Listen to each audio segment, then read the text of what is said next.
Once upon a time, two boys grew up playing hockey in the village of Terrace, British Columbia. One of them went on to play in the National Hockey League. The other became a comedian. Now, one flies planes and coaches youth hockey. The other is still a comedian and owns newscasts. This is their podcast, Enjoying Orange Slices with Jeff and Ian. Hello, Jeff. My name is Ian Bagg. Yours is Jeff Sharples. What's going on? Not much. Not much. We both have the greatest voices in the world today. Yeah, I know. It's like we were out chain smoking last night or something. Which I was. Guess what I did last night? Tell me. I gotta get my camera set here. Yep. I went to Micro Midget Wrestling. Micro Midget Mania Wrestling in Orange County with Randy Ann and Adrian, me, Carrie Ann, Randy Ann and Adrian, and we seen three matches. But here's the best part: they couldn't afford, I guess, as many little people as they want, so they used one guy that was 5'6". He must have felt like a giant out there. Was he like Andre the Giant? He was Andre the Midget. It was pretty fantastic. I kept yelling, "Rip off, rip off." Did Cab tell you weren't on stage? Well, she was too busy trying to pick her jaw up off the floor. It was pretty fantastic. Beers were being drank. People were yelling. There was 25 Cent. He looked like 50 Cent. And then there was Bridget the Midget, and then this girl. There was a lot of girl midgets wrestling, and it was very inclusive. The boys fought the girls fought the boys. It was pretty awesome. So that's why I'm tired. So how many people were there? Was it probably about 400? That's awesome. So yeah. Randy Ann, obviously she found this, I'm guessing. No, Adrian found it. Sent me a message, and I'm like, we're in, we're going. So we drove down. We drove down to Orange County, little bar in I can't remember the name of the town, just beside Mission Viejo. And it was the whitest event I've ever been to. A MAGA rally could have broke out right afterwards. It was pretty. they were down there. So 3 events or 3 matches, and yeah, I love the guys who are wrestling the girls. So come on, it was pretty great. I'm not even sure how you sell that, but I mean, could you imagine it? You're going to be wrestling girls tonight. How guys are lined up? Okay. Yep. So, I mean, yeah, sure. I guess I'll take one for the team. It was pretty awesome. Great, and it started out. It started out really bizarre, and then they said, "And now time for the national anthem." So, hey, did anybody have a belt, like a World Wrestling belt? They didn't. What? Oh, I didn't even think about that. Yeah, nobody won a belt. Yeah, you know what? Yeah, this is how it ended. There was an auction, and some guy paid $450, and then he got to pick which wrestler he wanted, and a girl hit him with a garbage can.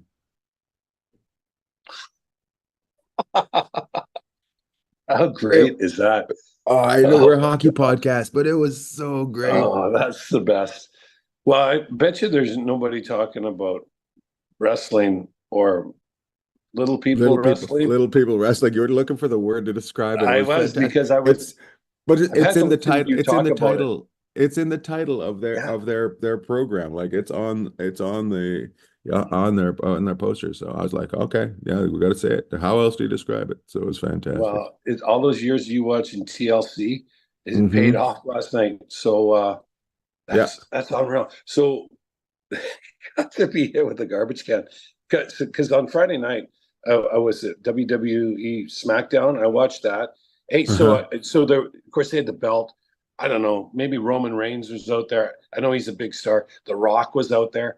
And hey, so did they have the mic? Was anybody, going back and forth with each other, or were they just introduced them and they go out and wrestling?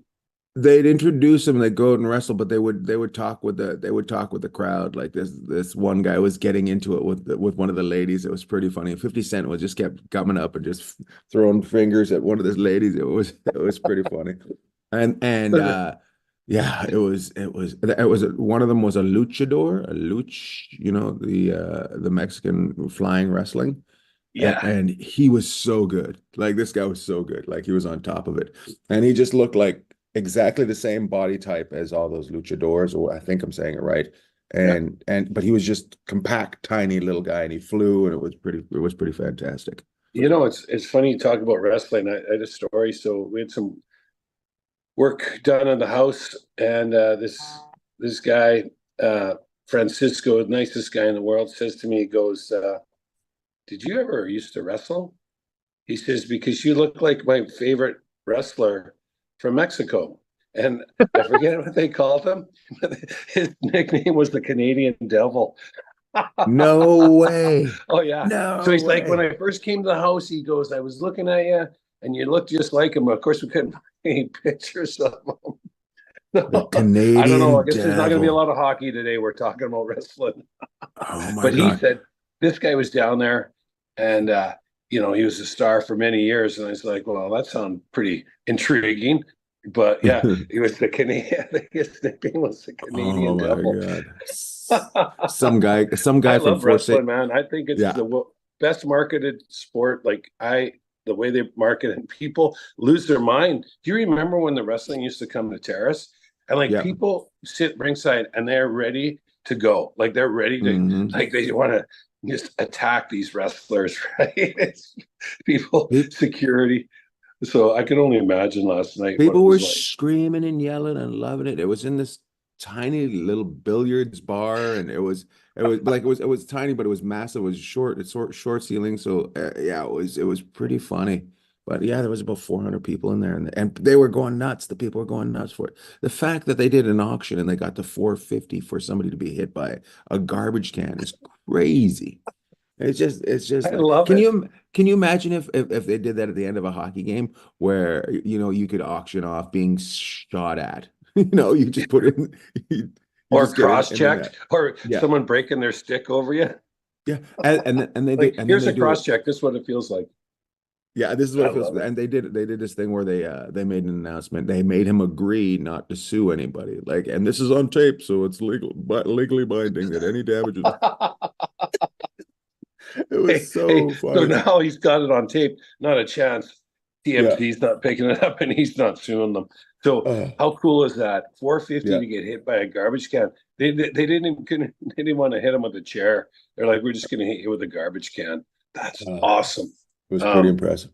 You know what I really like? It would be kind of cool too. Is could you imagine they sit there and talk to each other like for the WWE and those guys like The Rock, like these guys are massive men, right? They're like 6'5", 6'4", like they're talking like a foot away from each other with a microphone, and they're telling each other. Wrestling's so awesome. What they're gonna do to the other guy, and then there's like four of them in the ring, and then they pass the mic to the other guy, and then he tells them what they're gonna do to each other. I just laugh. I'm like, these guys are massive. They're a foot away from each other. Get right in their faces with the microphone. They're like, oh, hang on, I'm gonna take you out, but I got to pass the mic to my buddy first. And yeah, I'm gonna take you out, but first I got to have a conversation with you, like right in your face. It was in the video we seen to go to the event. One guy arrives on a motorbike, like because she pulls up in a little tiny Harley. And I was like, oh, please let this happen. But he wasn't there that night. I was a little disappointed. So how often, so Adrian found this. So how often are they competing? How often is the wrestling happening? Apparently they do 400 shows a year in different places. So I was just like, well, that's quite a few shows. Yeah. They're coming after you. I know. Talking about doing a lot of shows. Well, oh well. That's pretty cool. I guess we should talk a little bit of hockey because we're kind of on a tight time frame today because some of All us have right, to let's work. get to hockey. Let's get to hockey because some people have to continue on. I also need to know. People, I also need to know before we get off. What skates do you wear? Do you wear CCMs? you know what? Well, yeah, I did. I wore Bauer as a kid, and then CCM had an extra. They came up a little higher, so I like the extra support because it wasn't exactly flying around out there. So I was like, oh well, this is almost like a ski boot, not quite like the Lang skate, the old plastic one. Yeah. But Oh my yeah, God. I mean, but you were asking about that true skate too, and those are Yeah. supposed to be really something else. But Well, if I the had to word is default, I think CCM is probably where I'd go. I feel he, bad saying that because I was such a Bauer fan. Here's my question for you because word on the street from Dana is the true skate is if your feet are messed up in any way, they're perfect for you. Apparently, they're really comfortable. All the guys with bad feet wear the true skate, so that's why I was asking. I didn't know Yeah, if and apparently they're a little wider, so I don't know if you have a yeah, wide foot. yeah. Well, you know what, I true kind of came to the party after the fact, so it was all From CCM Winnipeg. and Bauer. Yeah, and I mean they're very well-renowned skates.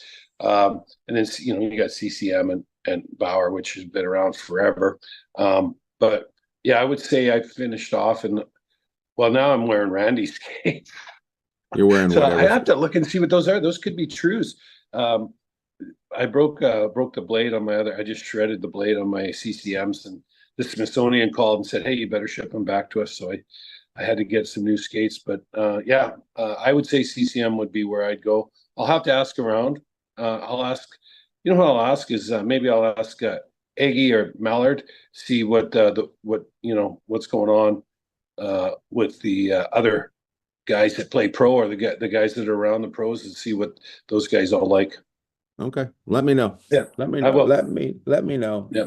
I'm buying him a birthday present, everyone. Oh, I'm buying Jeff a jeez. Yeah. birthday present. We're getting him a birthday present. I'm gonna get him some skates. By the It's way, a little tough, when you got to go in and these guys, of course, they make way more than we used to, but when you got to go and buy tape or, you're like my buddies have given me gloves now, like, and some sticks stuff over that the you haven't years, which paid is, for ever. yeah, that I've never, I was like, and then you got to go to a skate and you got to pay for that. You're like, what happened? Like, it's just reality kicking you right in the head. You're like, hey, guess what? Not getting anything anymore because no one cares who you are or what you were. You're just, just like the rest of us. So You know what happens? You know what it's happens pretty funny. When Jeff comes over to your house and then something's missing. You know what everybody says afterwards? Was the Canadian devil here?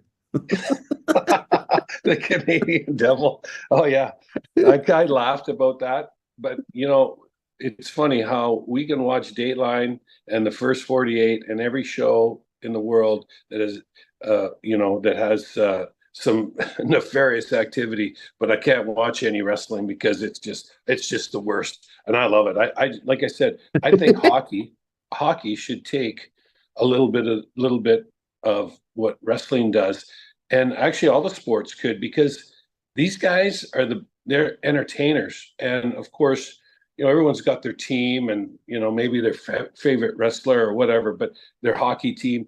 But could you imagine, like, I mean, I know a lot of people are all over Vegas and they do this and do that, but you got to say at least it's entertaining. There's always something going It's on with them, entertainment. It's sports and that's entertainment. You have to do and it. they got you talking about them, and that's what I love about wrestling. It's being able to stick for so long, and hey, Friday night Fox, turn it on. There they are, I filling love it. buildings, billion-dollar empire that started off with just a couple guys. I mean, they've always been able to market their stars, and so like I say, with the NHL, they're getting better, but just borrow a little bit of the wrestling, like maybe after the game, fan appreciation night, come down and for a bit on who wants to get cross-checked or a face Yeah, wash, a glove in the face. How cool would that that's be? funny. Yeah. That's Yeah. pretty cool. You heard it here first. Jeff says that hockey should have tighter equipment.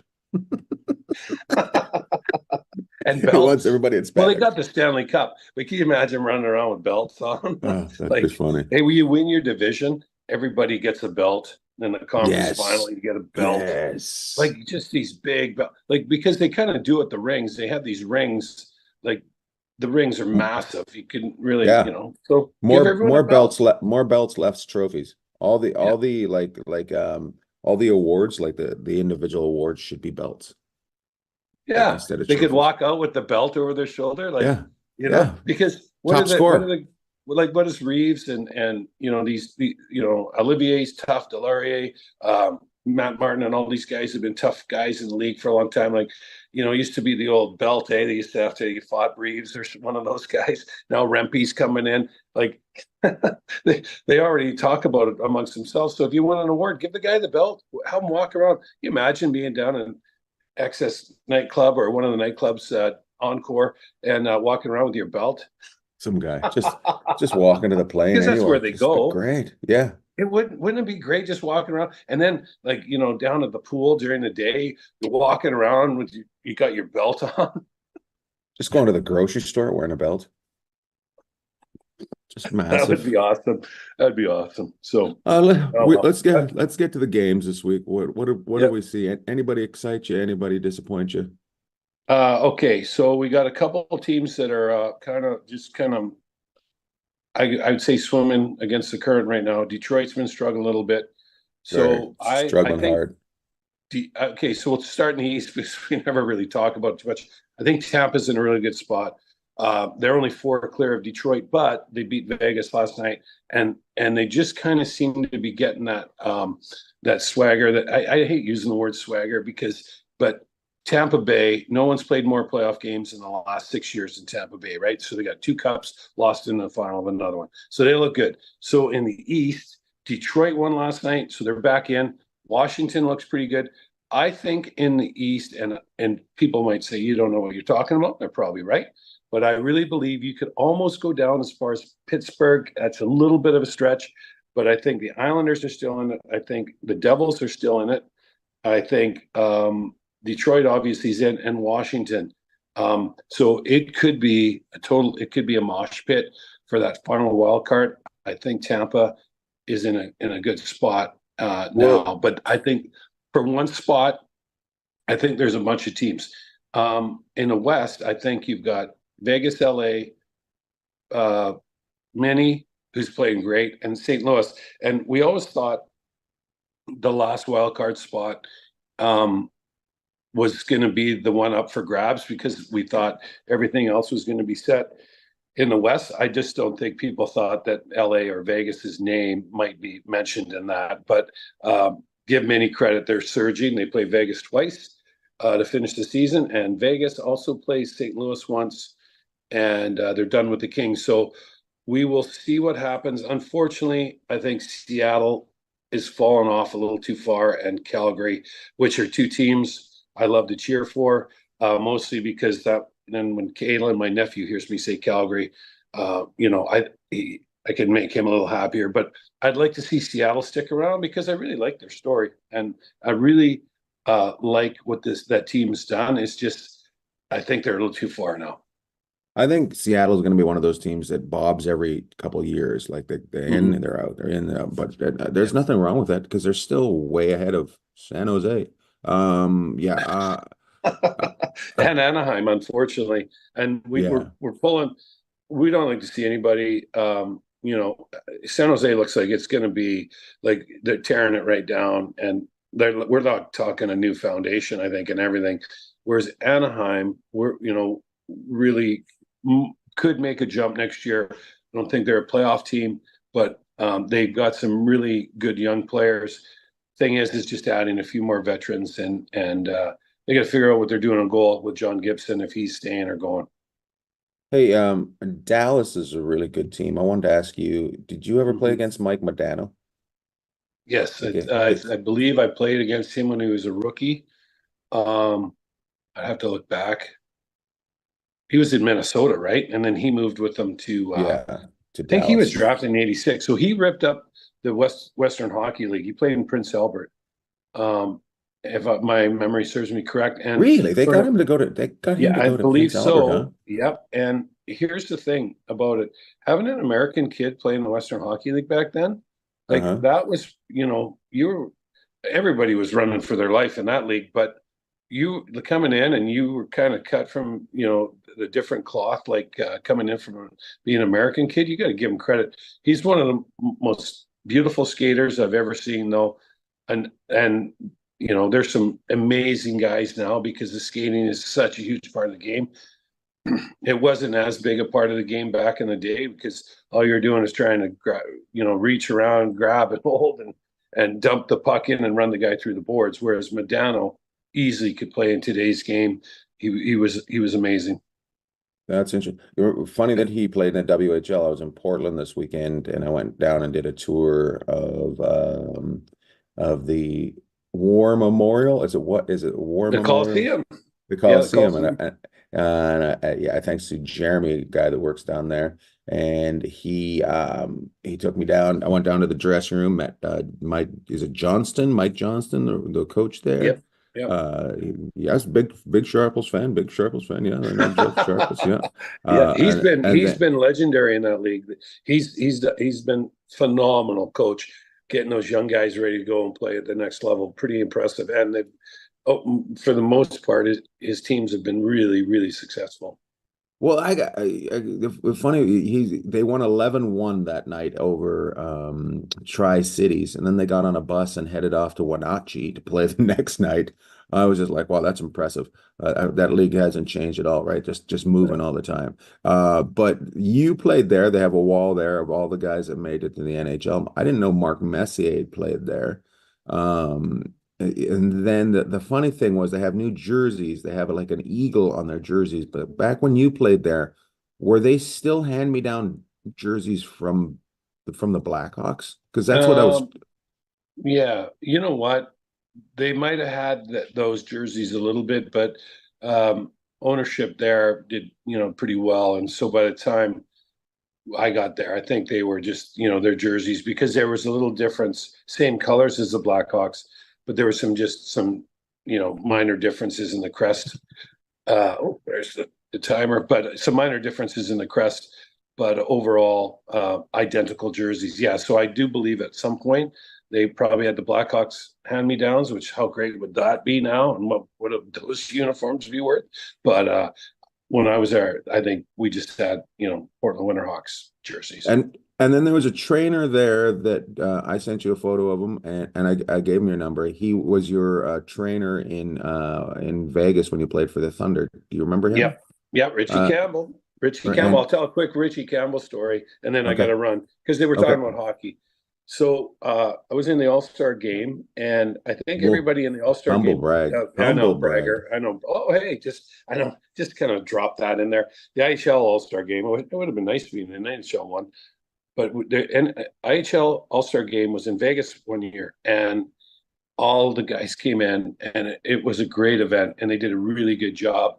So I think for being in the All-Star game, I think everybody got a TV. Anyways, I got a TV, and they didn't know where to ship it to, so they shipped it to the office. So they shipped it to the office in Vegas, which was some Atco trailers outside the Thomas and Mack on the east side of the building. So if people know where the Thomas and Mack is in Vegas, that's where we played. And so I don't know how long it was. It was a few weeks probably in Meredith. It was Meredith DeLay and Michael DeLay, who Michael runs the Austin Stars now. So it's like tentacles, right? Everybody they started there, and there's guys I meet with the Golden Knights that were part of the Thunder. It's pretty cool. So I call Meredith, and she was Bob Strummer, GM. Meredith knew everything in the organization. She was phenomenal. And so I call Meredith because if we had a problem, we called Meredith. I go, hey, Meredith, I'm coming down to get my TV. And she goes, well, it's not here anymore. And I said, well, where is it? And she goes, Richie took it. Richie Campbell, our trainer. I said, so I'm like, the trainers are all having lunch one day, and one of our other trainers' name is Sal, and they're having lunch at this Mexican restaurant just down the street from the Thomas and Mack. So I go driving down there. I'm like, they're having lunch. I'm like, hey guys, hey Sharps, what's up? I said, hey Richie, do you have my TV? He goes, yeah, I do. So So he's got my TV. So I'm like, well, where is it? Is it in the dressing room, or is it like somewhere in the rink? He goes, no, it's in my bedroom. He didn't think you'd mind. I didn't think you'd mind. I didn't think you'd mind. I didn't think you'd mind. So here's me and Richie. I'm like, well, I kind of want my TV, Richie. I'm like, so when can I get it? He goes, well, after lunch. So there we go. After lunch, traipse over to Richie's place.